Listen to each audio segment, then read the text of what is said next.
بسم اللہ الرحمن الرحیم۔ ناظرین، آج کی ویڈیو لو بلڈ پریشر کے متعلق ہوگی۔ عام طور پہ بلڈ پریشر ہائی کو لوگ بیماری سمجھتے ہیں اور لو کو اتنا مسئلہ نہیں سمجھتے، اور ہائی اگر ہو کسی کا بلڈ پریشر تو وہ فکر مند ہوتے ہیں، لیکن لو کی طرف اتنا لوگوں کا رجحان نہیں ہوتا کہ یہ بھی کوئی بیماری ہے، اس کو اتنا بیماری نہیں سمجھا جاتا۔ لیکن یہ کہ لو بلڈ پریشر جو ہے یہ بھی خطرناک ہے، لیکن ہائی بلڈ پریشر ذرا زیادہ خطرناک ہے۔ پر لو بلڈ پریشر بھی کوئی کم خطرناک نہیں ہے۔ لو بلڈ پریشر کے ساتھ اگر کچھ اور پرابلم ساتھ مکس ہو جائیں تو یہ بھی جان لیوا ثابت ہو سکتا ہے۔ تو لو بلڈ پریشر اور ہائی بلڈ پریشر میں فرق کیا ہوتا ہے، یہ میں آپ کو بتاتا ہوں بڑا سادہ سے الفاظ میں، تاکہ ہر بندہ جو ہے اس کو اس کی سمجھ آ جائے۔ جو گھروں میں ان پڑھ لوگ ہیں ان کو بھی سمجھ آ جائے گی۔ میں اس طرح کے فکرات آپ کے سامنے یا ایسے جملے آپ کے سامنے لاتا ہوں جو انتہائی سادہ ہوں۔ تو سادہ طریقے سے جب اس کو سمجھایا جاتا ہے کہ لو کیا ہوتا ہے اور ہائی کیا ہوتا ہے، تو اس کی ایگزامپل میں آپ کو دیتا ہوں کہ اگر پانی کا پائپ جو ہے اس کو آپ تنگ کر دیں تو اس کا پریشر بڑھ جائے گا۔ ایک طرف ٹوٹی کے ساتھ لگایا ہوا ہے، پانی کی ٹوٹی یا نلکا جو ہے اس کے ساتھ لگایا ہوا ہے، اور دوسری طرف اگر آپ اس کے جدھر پانی جا رہا ہے اس کے آگے آپ انگوٹھا رکھ کے اسے تنگ کر دیں تو پریشر بڑھ جائے گا۔ تو جب آپ اس کو انگوٹھا وہاں سے اٹھائیں گے، لوز کریں گے اسے، تو پریشر کم ہو جائے گا۔ ایک مثال، اور دوسری مثال اس طرح سے ہے کہ پائپ جو ہے اس کا سائز بڑھا دیں۔ اگر اس کا سائز پہلے تنگ پائپ ہے تو ایک ایسا پائپ استعمال کریں جو کھلا پائپ ہو، تو کھلے پائپ میں پریشر کم ہو جائے گا۔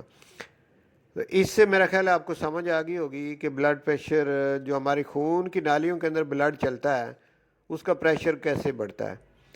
اگر ہماری خون کی نالیاں کھلی ہو جائیں، ڈھیلی ہو جائیں، لوز ہو جائیں تو اس سے پریشر کم ہو جاتا ہے۔ اور اگر ہمارے خون کی جو نالیاں ہیں ان کے اندر کولیسٹرول جم جائے اور اس کی وجہ سے، یا وہ ٹائٹ ہو جائیں تو اس کی وجہ سے ان کا سائز جو ہے وہ کم ہو جائے تو اس سے پریشر بڑھ جاتا ہے۔ تو میرا خیال ہے ناظرین آپ کو سمجھ آ گئی ہوگی کہ بلڈ پریشر ہائی کیا ہوتا ہے اور لو کیا ہوتا ہے۔ اب آتے ہیں کہ چونکہ آج کی یہ ویڈیو لو بلڈ پریشر کے متعلق ہے، تو اب آتے ہیں کہ لو بلڈ پریشر جو ہے یہ کیوں ہوتا ہے، اس کی کازز کیا ہوتی ہیں۔ تو یہ کازز میں آپ کے سامنے رکھتا ہوں، 7 بڑی جو اس کی وجوہات یا اسباب یا کازز ہیں وہ میں آپ کے سامنے رکھتا ہوں۔ تو پہلی اس میں یہ کہ جب خاص کر کے لیڈیز، خواتین جو ہیں ان کے اندر، کہ جب وہ پریگننٹ ہوتی ہیں تو یہ بھی پریگننسی بھی کاز کر سکتی ہے لو بلڈ پریشر کو، اس کی وجہ سے بلڈ پریشر لو ہو سکتا ہے۔ دوسری وجہ یہ ہے کہ وہ لوگ جن کو ہارٹ کی بیماریاں ہوتی ہیں، ہارٹ پرابلم کی وجہ سے بھی بلڈ پریشر لو ہو سکتا ہے۔ اور تیسری وجہ کہ ہماری باڈی کے اندر ایک نظام ہے اینڈوکرائن سسٹم۔ اینڈوکرائن سسٹم جو ہے یعنی جو غدود ہوتے ہیں باڈی کے اندر، وہ ہارمون پیدا کرتے ہیں۔ تو یہ جو ہارمون ہیں ان کی مقدار میں کمی یا زیادتی ہونا، اس سے بھی بلڈ پریشر لو ہو سکتا ہے۔ مطلب کہ اینڈوکرائن جو سسٹم ہے اس کی خرابی سے بھی بلڈ پریشر لو ہو سکتا ہے۔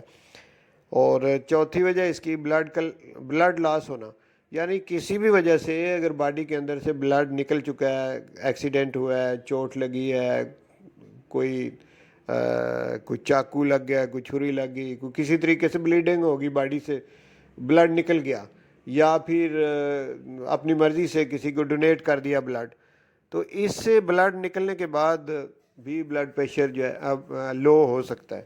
تو بلڈ لاس بھی اس کی ایک ریزن ہے۔ اس کے بعد اگلی اس کی ریزن یہ ہے کہ ڈی ہائیڈریشن بھی اس کی ایک کاز ہے۔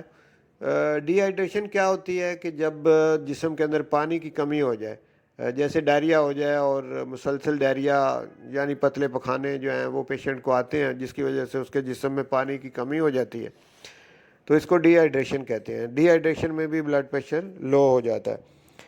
اور ایک اور وجہ اس کی ہے کہ سیویئر قسم کا الرجک ری ایکشن اگر ہو جائے، کسی وجہ سے الرجی ہو جائے۔ الرجک ری ایکشن جو ہے وہ بعض دفعہ میڈیسن سے بھی ہو سکتا ہے، یا بہت سی چیزوں سے الرجی ہو سکتی ہے۔ تو سیویئر قسم کا الرجک ری ایکشن جو ہے اس سے بھی ٹھنڈے پسینے آتے ہیں، اور اسی طرح لگتا ہے کہ جیسے پیشنٹ جو ہے وہ اس کی جان ابھی گئی. تو بعض دفعہ اس طرح کوئی جو انجیکشن جو ہے خاص کر کے جب لگتا ہے تو اس سے ریئیکشن اگر ہو جائے تو اس طرح کی صورتحال جو ہے وہ بن جاتی ہے. اس وقت بھی ٹھنڈے پسینے آتے ہیں اور بلڈ پریشر لو ہو جاتا ہے. ایک وجہ اس کی یہ بھی ہوتی ہے. اب اس کے علاوہ ایک وجہ یہ بھی ہوتی ہے کچھ پیشنٹ کی کہ جینیٹیکلی کچھ لوگوں کا بلڈ پریشر لو ہوتا ہے. اب جن لوگوں کا جینیٹیکلی یعنی ان کی وہ نسل میں آ رہی ہے یہ بیماری موروثی طور پہ ہے, ان لوگوں کو اس کی کوئی پرابلم نہیں ہوتی, ان پہ بعض دفعہ علامات بھی شو نہیں ہوتی. لیکن باقی جو وجوہات میں نے آپ کے سامنے رکھی ہیں ان لوگوں کی جو سمٹم ہیں وہ شو ہوتی ہیں. اب سمٹم کیا ہیں اس طرف آتے ہیں. تو سب سے بڑی علامت ایسے مریضوں کی یہ ہوتی ہے کہ ان کو چکر آنا شروع ہو جاتے ہیں جن کا بلڈ پریشر لو ہو جاتا ہے. تو چکر اس کی سب سے بڑی علامت ہے. دوسرا یہ کہ جسم کے اندر کمزوری فیل ہونا اور تھکاوٹ فیل ہونا اور نظر جو ہے یعنی آئی سائٹ کا بلر ہو جانا, ویژن کا بلر ہو جانا, مدھم ہو جانا, یعنی یکدم جو ہے وہ آپ کی جو آئی سائٹ ہے وہ مدھم ہو جائے, تو اس سے بھی بلڈ پریشر لو کی طرف یہ علامت ہو سکتی ہے. تو اس کے بعد پھر بلڈ پریشر چیک کروانا چاہیے اور پتہ لگانا چاہیے. اب بلڈ پریشر نارمل کتنا ہوتا ہے؟ عام طور پہ جو ایک سٹینڈرڈ ہے وہ ہے 120 اوپر والا اور نیچے والا جو ہے وہ 80 ہو, تو یہ ایک سٹینڈرڈ ہے کہ یہ نارمل بلڈ پریشر ہوتا ہے. لیکن اس کے بعد پھر ایج کے حساب سے بھی ہوتا ہے کہ جو ایج بڑھتی ہے تو پھر اوپر والا جو ہے وہ 120 کی بجائے 140 بھی ہو, 150 بھی ہو, اسے بھی نارمل گنا جائے گا, یعنی ایج کے ساتھ ملا کے اسے دیکھا جاتا ہے. تو نیچے والا بھی اسی طریقے سے. لیکن یہ کہ جو لو کا سٹینڈرڈ ہے وہ یہ ہے کہ اوپر والا اگر 90 ہو اور نیچے جو ہے وہ 60 یا 60 سے نیچے ہو, یعنی 90 اور نیچے والا 60 ہو, تو یہ لو گنا جائے گا. یا اوپر والا 90 سے نیچے ہو, 80 ہو, 85 ہو, اور نیچے والا جو ہے وہ 60 سے نیچے ہو, تو یہ لو بلڈ پریشر کا جو پیشنٹ ہوگا اس کا اتنا ہوگا. اب آتے ہیں کہ لو بلڈ پریشر کا جو پیشنٹ ہے اس کا کیا ہماری فیلڈ جو ہومیوپیتھی فیلڈ ہے اس میں کوئی اچھا سا علاج ہے؟ تو وہ میں آپ کو میڈیسن بتا دیتا ہوں کہ ہماری فیلڈ کے اندر کچھ ایسی میڈیسن ہے جس سے کہ ہومیوپیتھک کا بہترین علاج کیا جا سکتا ہے. ایک دوائی ہے آرسینک البم. آرسینک البم میں یہ خوبی ہے کہ یہ بلڈ پریشر ہائی ہو جائے یا لو ہو جائے, یہ دونوں صورتوں میں یہ دوائی مفید ہے. جب آپ پیشنٹ کو یہ دیں گے تو لو کی صورت میں دیں تب بھی نارمل کر دے گی, ہائی کی صورت میں دیں تب بھی نارمل کر دے گی. لیکن اس کی کچھ تھوڑی سی خاص پہچان ہے کہ اگر تو ریسٹ لیسنس بے چینی کسی پیشنٹ کے اندر پائی جاتی ہو اور اس کو پیاس بھی تھوڑی تھوڑی لگتی ہو, بار بار لگتی ہو, تو ایک دو علامات اگر اس طرح کی مل جائیں تو پھر بہت زیادہ افیکٹو دوائی ثابت ہوگی یہ دوائی. اس کے بعد پیکرک ایسڈ. پیکرک ایسڈ 30 میں یا 200 میں, دونوں پوٹینشیو میں یہ بڑی مفید دوائی ہے. اس میں یہ ہوتا ہے کہ اعصابی کمزوری پیشنٹ کو ہوتی ہے, پٹھوں کی کمزوری ہوتی ہے اور خون کی کمی ہوتی ہے پیشنٹ میں, نمنیس بھی پائی جاتی ہے اس میں, سن ہو جانا بازوؤں کا, ہاتھوں کا, پاؤں کا, کسی بھی ایریا کا سن رہنا, ساتھ میں گردوں کی سوزش یا نیفرائٹس, اور بعض دفعہ خون بھی آتا ہے پیشاب کے اندر, اور کمر کی درد بھی رہتی ہے. تو یہ چاند علامات اگر ملیں, پیکرک ایسڈ بڑی کامیاب دوائی ہے بلڈ پریشر لو کے لیے. اس کے بعد جلسیمیم ایک دوائی ہے. جلسیمیم دوائی لو بلڈ پریشر کے لیے بڑی مفید دوائی ہے. اس کی بھی کچھ علامات ہیں جن کو مد نظر رکھتے ہوئے آپ نے تجویز کرنا ہے. ایک تو یہ جو دوائی ہے اس کا جو ہمارا نروس سسٹم ہے اس پہ بڑا اثر ہے, تو جو نروس لوگ ہوتے ہیں ان پہ بڑی یہ زیادہ افیکٹو ہوتی ہے, بڑا جلدی اثر کرتی ہے. یعنی جو خاص کر کے لوگوں سے گھبرا جاتے ہیں, گیدرنگ میں جانے سے گھبرا جاتے ہیں, لوگوں کے ساتھ بات چیت کرتے وقت نروس ہو جاتے ہیں, تو یہ اس دوائی کی ایک کی ہے, اس کو پہچانا جاتا ہے. اس کے بعد ہے کہ جو ہماری بلڈ ویسل ہیں ان کا فالج اگر ہو تو پھر یہ دوائی بڑی اچھی ہے. اور اسی دوائی کی علامات میں چکر آنا اور تھکن کا رہنا, سستی رہنا, یہ اس دوائی کی بھی علامات ہیں, اور لو بلڈ پریشر کی بھی یہ علامات ہیں. تو جب علامات میچ کرتی ہیں تو پھر دوائی ہومیوپیتھک جو ہمارا سسٹم ہے وہ یہی کہتا ہے کہ دوائی کے علامات اور پیشنٹ کے علامات اگر میچ کریں تو دوائی اثر کرتی ہے. تو اس طرح یہ دوائی دی جا سکتی ہے. اس کے بعد چائنا ایک دوائی ہے. چائنا دوائی ایسے پیشنٹ کو دی جاتی ہے کہ جن میں بلڈ لاس ہو جائے. بلڈ اگر کسی کو دیا ہو تو یا بلڈ کی کمی ہو جائے کسی بھی وجہ سے ہو جائے تو چائنا دوائی جو ہے وہ دی جاتی ہے. اور چائنا میں پیشنٹ میں غنودگی رہتی ہے. جہاں کہیں پیشنٹ بیٹھا ہوا ہے وہ سویا رہے گا.